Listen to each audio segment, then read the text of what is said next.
உலக தற்கொலை தடுப்பு தினத்தை முன்னிட்டு 10ஆம் தேதி காலை 9 மணி முதல் 11 மணி வரை தேனி மனநல காப்பக மருத்துவமனையில் விழிப்புணர்வு பேரணி மற்றும் விழிப்புணர்வு நிகழ்ச்சி நடைபெற்றது.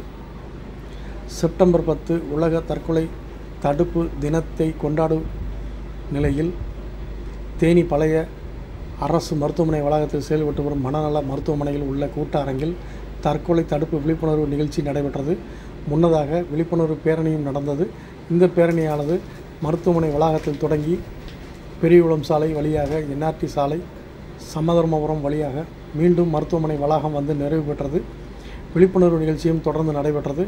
இந்த நிகழ்ச்சிக்கு RMO மருத்துவர் அருள்வாசகன் தலைமை வகிக்க தேனி DSP முத்துக்குமார் பேரணியை துவக்கி வைத்து விழிப்புணர்வு நிகழ்ச்சி கலந்து கொண்டு நடத்தப்பட்ட பல்வேறு போட்டிகளில் வெற்றி பெற்ற மாணவ மாணவியர்களுக்கு பரிசு மற்றும் பாராட்டு சான்றிதழ் வழங்கி சிறப்பித்தார்.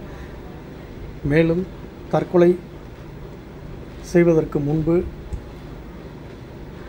அந்த மனநிலையை மாற்றும் வகையில் தங்களது மனநிலையை மாற்றிக்கொள்ள வேண்டும். அதற்கு தனிமையாக இருத்தல் கூடாது. மேலும் நேர்மறையான மனோபாவம் ஏற்படுத்தி கொள்ள வேண்டும் உள்ளிட்ட பல்வேறு ஆலோசனைகளும் பல்வேறு விழிப்புணர்வு வாசகங்களும் அடங்கிய பதாகைகளை கையில் ஏந்தியவாறு ஊர்வலமாக சென்றனர்.